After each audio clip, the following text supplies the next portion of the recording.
everything's rolling there, everything is rolling there, sweet. So, hey guys, welcome back to the channel. My name is Harry, I'm a filmmaker and photographer. I'm here bored in my house doing absolutely nothing as we're on lockdown, so there's nothing else to do. So I thought I'd give you guys a few tips on editing your photos. I'm gonna walk you through how I edit my photos and how I present them on Instagram. So yeah, I'm gonna start with Lightroom and show you how I edit a photo from scratch, and then I'll jump into Photoshop and show you how I sort of lay it all out nicely for my Instagram feed. The edits that I do are quite cinematic. I usually shoot at sunset or in a really moody, sort of hazy kind of environment. They're pretty much the most atmospheric conditions when you're going out and shooting. So yeah, I'm going to walk you through how I edit those tones. Let's get straight into it. Okay guys, so these are the 3 photos I'm going to be editing today. With this one, I'm going to start with obviously it's shot at golden hour, so it's going to be a sunset sort of edit, warm edit. Same with this one, I'm just going to copy the settings onto this one from the last photo and show you how I can manipulate it a little bit more. And with this one, it's going to be more of a dark blue sort of misty tone, as this was shot in the rain, so we've got these kind of raindrops coming from here. Okay, so let's get into this first one. So pretty much the first thing I would do is actually crop it to align it a bit more because it's really wonky. Another thing to get it straight a little bit more is to use this tool here. You just draw a line across the horizon and then it usually angles itself to the horizon line, so that's looking pretty nice. First thing to do here is to mess with the white balance, so bring up the oranges because it's sunset, so we just bring that up a little bit more and take the greens down slightly as well. I'd usually make the photo look quite overexposed, but at the same time in the shadows too dark. The reason for that is I go into the curves afterwards and bring up the shadows with to give it like a fade look. So right now it doesn't look great. First thing I do is bring this dot up and then it gives it that magical fade look, and then the highlights down on this, so it just separates the white on the photo to the background. So I actually have this white background here, so it just shows me what the whites are doing a little bit easier. So what I'm not really liking at the moment here is there's quite a lot of detail in this sort of area.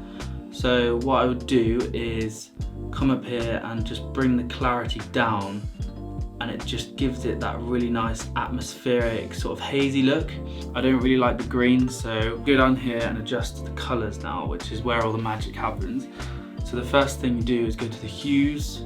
I'm just going to bring those greens all the way down. I do the same with the yellows, so it just gives it that little extra orangeness. So then I go to the saturation, bring down those greens again, so there's just no greens, and actually bring those yellows down slightly as well, ever so slightly, because you don't want it to look too reddish, which it is at the moment. There's actually this tool that I think a lot of people don't know about either.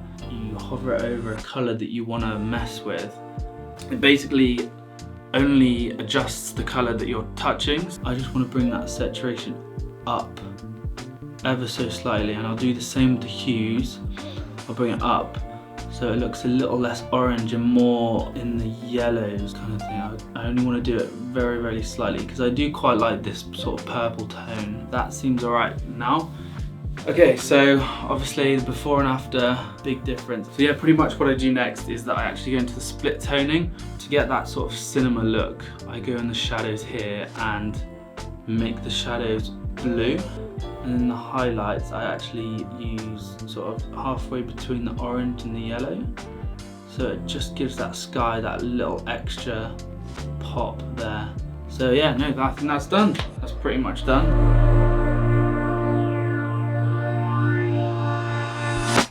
Sweet. So I'm going to copy that over, and then I'll go to this next one and paste it, and it just looks like that.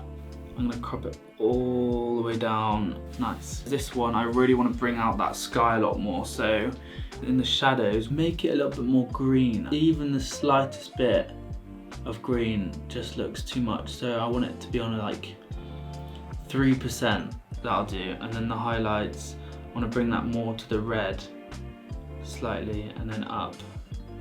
So already that is looking nice. I don't really think the fade works too well on this one, so what I'm going to do is bring that all the way down to like there, and also make it a lot more dark in the blacks. Only thing is now is that she is blending into the mountain there, so I don't really like that. So what you want to do is bring up the shadows, and then there you go. So yeah, that one's done. All good.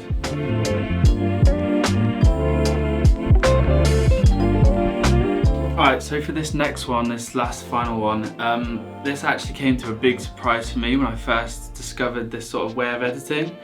I'm just going to Command V, which is paste the last settings from the other sunset photos, and this really astounded me.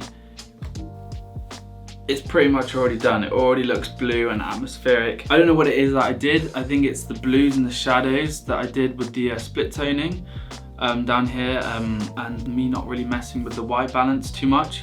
But yeah, it already looks like that, but I do want to adjust it ever so slightly. First thing I would do again is just adjust it. So what I would do is probably bring down the white balance a little bit, but right now they're looking a bit too bright blue, and I really want it to be like a dark atmospheric blue that you'd see in movies. So what you would actually do with that, if you go in the hues, bring the aqua up a little bit more, keep the blues how they are, because if you just lift this up, it just turns purple and horrible, and then if you're down, it's just too green. So you want it about there. And what you want to do is actually go down here to the color calibration, and there's blue here, so sort of adjust it up and down and just see what it kind of looks like. So obviously up it's too purple, down it's too greeny, so you want it just to be slightly like that. And then on the saturation, bring that down. If you adjust the balance here, if you bring it down here, it brings the more shadows, and if you go up, it brings more of the highlights. So with the shadows, to make it a little bit more blue, I'm just going to bring that down ever so slightly. And I'm just going to go back into the saturation here and just bring those blues down a little bit more. Just make these reds a little bit more prominent. You really get the contrast between the blue and the red. So what I would do is actually go on the luminance here, get this button again, click on the lights here, and just bring that up. And the saturation of it as well, bring that up. So it's just really, really red. I'm gonna get this tool as well and just make that red slightly brighter. You bring up the exposure on it and then bring the clarity down again. So it's just that little spot of red that just really draws your eye into that car from the blue. So that's the before and the after. Big difference.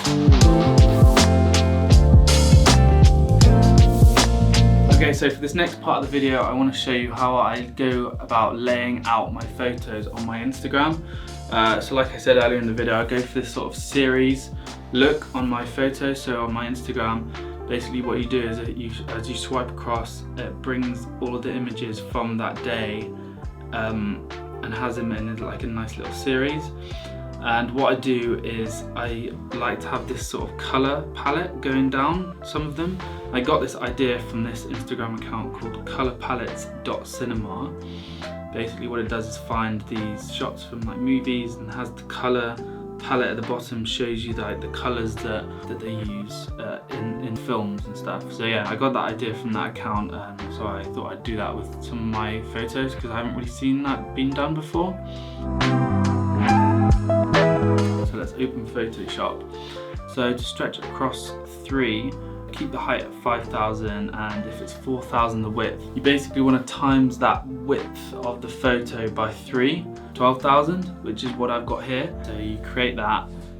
So it looks like this. So right now what I want to do is actually make a layout so I can lay out the photos the way that I would do it. So I'd have 5 columns and then 1 row, and I want to make the gutter 0.5 inches on all of that, and the same with the margin, so 0.5, 0.5, 0.5, 0.5. So it looks a bit like this. I'm actually going to do this with these separate images that I've edited from ages ago, so it's going to look something like this. So what I want to do is get the edit here, select one of the photos, so I get this one, drag it onto here, and what I want to do is just make that the entire height of it. And I drag this over here, so I'd make it in the middle of this little section that I've made here. So it's just fitting in this little box here, and just delete this little section here. So you can just see this bit here. And then what I'd go and do is I would go online on this website here. It's called Color Palette Generator. There's the link here. I'll link it down in the description as well for you guys to use. So what you want to do is upload an image, and edit is there. So what you want to do is open that up, and it basically finds the image, the colors in the image, and create this little board here of the colors. Screenshot this, drag it onto the board, flip it 90 degrees up here, only bring it up to the line that I've created here, so it looks a bit like that. So I'm just going to speed through this and just show you what I do. Alright, cool, so I've basically ended up with this. What I want to do next is pretty much you just want to clear the guidelines that you've got now and do a new guideline layout. Make sure the rows are clicked off, you don't want any margins or gutters or anything, and then you have 3 columns. Go to the crop tool here, click the left arrow on the keyboard, and then you drag it across into these little lines that I've created, and then it crops it into one post. So then you export that, create a new folder called IG series, in this case sunset, and then you want to call this sunset series _1 for the first post, and then you save that, and then you go on Command Z to go back to how it was, cropped it into the middle one already, and then call this one sunset series _2. Command Z again, and then doing the third one here. Yeah, that's all looking good. So you want to export that sunset series _3. The reason that I've put numbers is so that you know which order to put them in when you go to upload them on Instagram. So what I'd go and do next is airdrop those photos to my phone. You go on Instagram and you go to upload it like that, and you get the first one that you did, which is that one, make it portrait, and then go on this multiple tool thing here, click on the second one and then the third one, and then it should look like that. So when you swipe across, it's all one nice clean image, and then you write your caption, and then you go post, and then you're done. So I hope you guys enjoyed that video, and I spread my knowledge well to you, and I hope you guys get to have a play around in Lightroom to see if you can get your photos looking the same, and pass the time a bit on this time that we're stuck in our houses. Let me know if you guys want that preset of the color that I just did in Lightroom, but it's pretty much the only preset I use on all of my photos that I'm editing currently. So if you want that preset, let me know and I'll give it to you. Stay safe, stay creative. I've just ordered some new things from Amazon to make another video here at home, which should be a really exciting thing to do. I've seen a couple of other people doing it, and I really wanted to have a go at doing it myself. So put some photos up now to show you what the kind of stuff I'm hoping to get in this video. That should be a really fun video to do, and it'll help pass the time as well. Anyway, yeah, guys, stay safe, and I'll see you in that video. Peace.